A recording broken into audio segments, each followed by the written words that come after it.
Perkenalkan, nama saya Marisa Melani Tolo. Di sini saya akan menjelaskan tugas kita pada pertemuan yang kedua, yaitu membuat daftar barang, daftar customer, sama faktur. Baik, di sini yang pertama yang akan kita buat adalah daftar barang. Daftar barang di sini ada kode, nama barang, harga. Dan semuanya ini diketik manual. Lalu ke daftar customer. Di sini juga ada daftar customer, alamat, diskon, sama syarat pembayaran. Ini juga diketik manual. Dan yang terakhir ada faktur penjualan.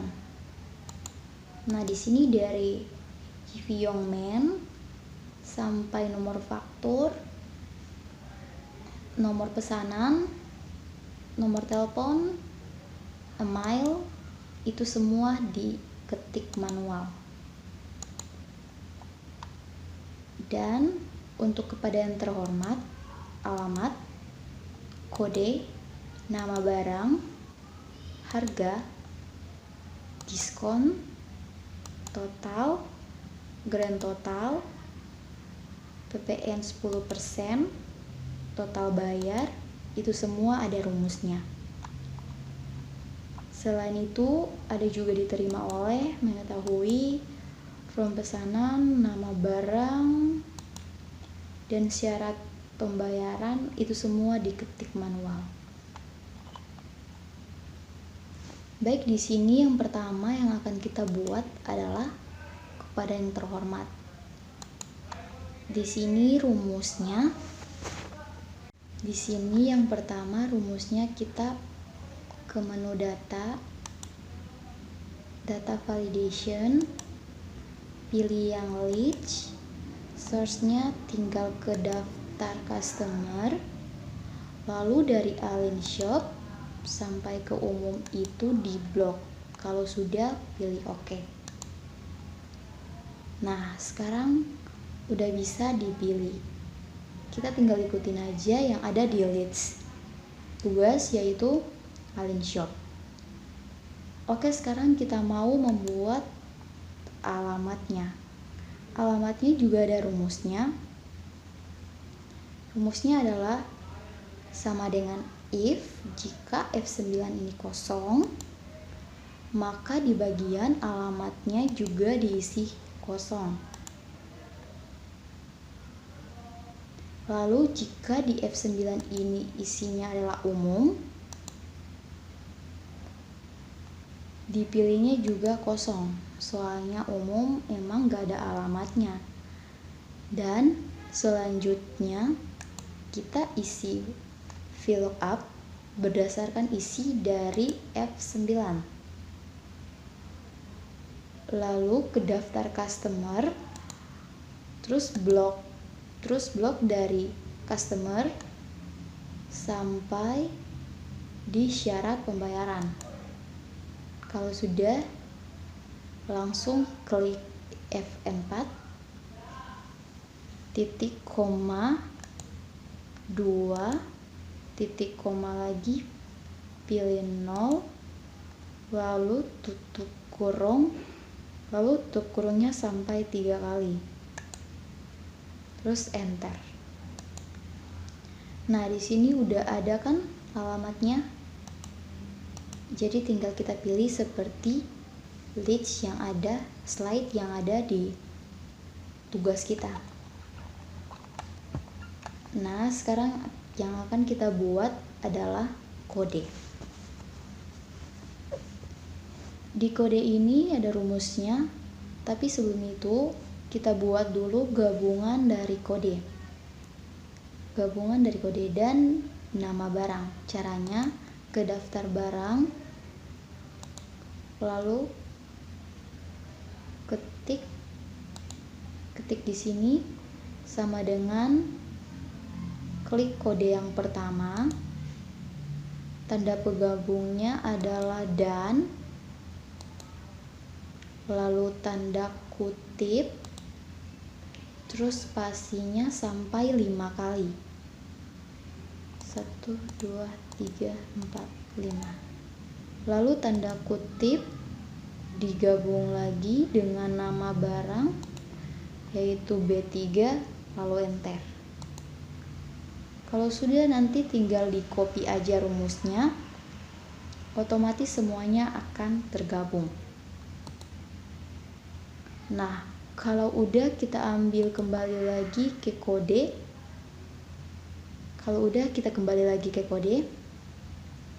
Untuk rumusnya itu sama kayak kepada yang terhormat tadi. Bedanya cuma di source itu ke data barang, kemudian blok aja gabungan antara kode dan nama barang yang tadi udah kita buat. Itu kemudian pilih OK. Nah, udah bisa dipilih kan? Itu dipilih aja sesuai dengan yang ada di tugas. Selanjutnya di sini kita akan buat nama barang. Nama barangnya juga ada rumusnya. Rumusnya adalah sama dengan if, kalau dia kosong kita gunakan fungsi let.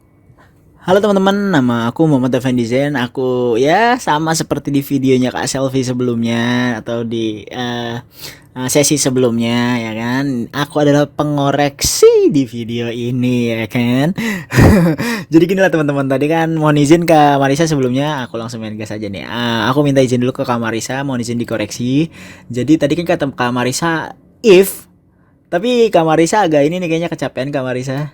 If, ya, tapi Kak Marisa langsung lompat ke left nih. Yaitu adalah rumusnya si VLOOKUP. Jadi rumusnya sebenarnya adalah if A13 jika A13 itu kosong, maka hasilnya akan kosong. Gimana tuh cara kerjanya? Cara kerjanya adalah seperti ini nih. Ini kan di sini ada H22 atau Nokia 6030. Jika ini nggak ada isinya, maka si daftar nama barang atau tabel sebelahnya akan mendeteksi itu sebagai kosong. Jadi dia nggak akan ngeluarin tulisan-tulisan nggak ada tulisan-tulisan apapun karena disuruhnya dikasih rumus atau dikasih pekerjaan seperti itu. Nah, jika kalian memasukkan lagi nih misalkan Nokia 6030-nya, maka dengan ajaib, dengan abrakadabra gitu kan, expecto patronum atau apalah itu, dia langsung masukin lagi secara otomatis nilai si nama barangnya atau nama si nama barangnya. Kok bisa timbul nama barangnya? Karena di sini kita menggunakan rumus VLOOKUP. Nah, simple ya, cara kerja si VLOOKUP sendiri itu adalah dia itu ngambil suatu nilai dari dia itu ngambil nilai atau kata-kata atau huruf dari tabel lain berdasarkan kata kunci tertentu. Nah, maksudnya kata kunci tertentu itu gimana? Di sini kan misalkan kalian tuh bikin, ini kan di sini ada kata kunci nih, H22, K12, K12, H22 lagi. Nah, jadi dia ngambil dari tabel daftar nama barang. Cuman kalau kita nggak kasih kata kunci, dia bakal bingung nih pengen ngambil yang mana. Jadi kita tanda ini pakai left depannya, left atau kiri, ngambil dari kiri di tabel nomor 14. Nah, koma ini kenapa ada tanda 3 di sini? Artinya ngambil 3 angka atau 3 huruf aja sebagai penanda atau sebagai kode. Nah, jadi misalkan kita ngambil 3 angka atau kode, maka dia ngambil 1 huruf H, 2 sama 2. Yang diambil itu doang sebagai penanda. Nah, dia ngambilnya dari mana? Ngambilnya itu dari si tabel daftar barang di sini. Makanya di sini tadi kan Kak Marisa menjelaskan untuk menggabungkan dulu supaya saat dimasukin ke sini itu lebih mudah. Seperti itu. Oke, silahkan dilanjut Kak Marisa, mohon izin. Terima kasih. Yang harga rumusnya sama dengan if buka kurung is blank, klik A13. Kalau ini sama dengan kosong, maka isinya juga kosong. Kalau ada isinya, maka kita isi VLOOKUP. Buka kurung left buka kurung A13 titik koma 3 tutup kurung lalu titik koma. Setelah itu kita ke daftar barang,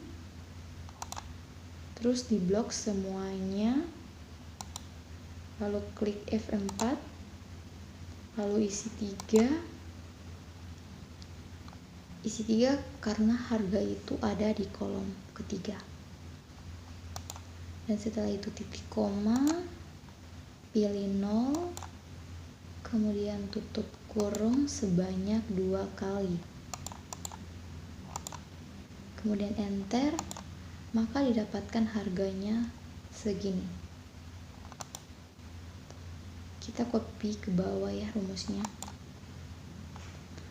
Untuk quantity di sini isinya manual ya. Dan untuk diskon rumusnya adalah sama dengan if buka kurung F9. Ini kita F4 dulu.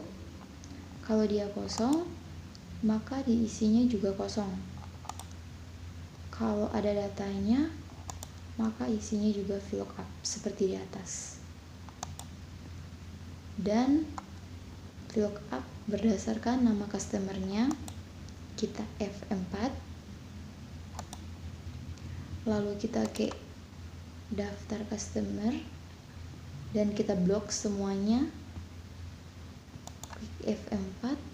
Karena dia ada di kolom ketiga, maka di sini juga isi 3, lalu titik koma, kemudian pilih 0 dan tutup kurung sebanyak 2 kali, kemudian enter. Nah, didapatkannya di sini 15%. Kita copy aja ke bawah.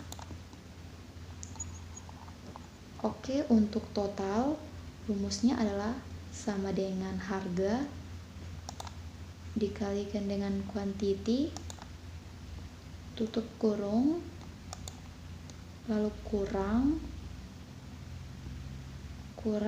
si diskon dikalikan dengan harga dikalikan juga dengan kuantitinya, lalu tutup kurung, terus enter. Maka didapatkannya segini.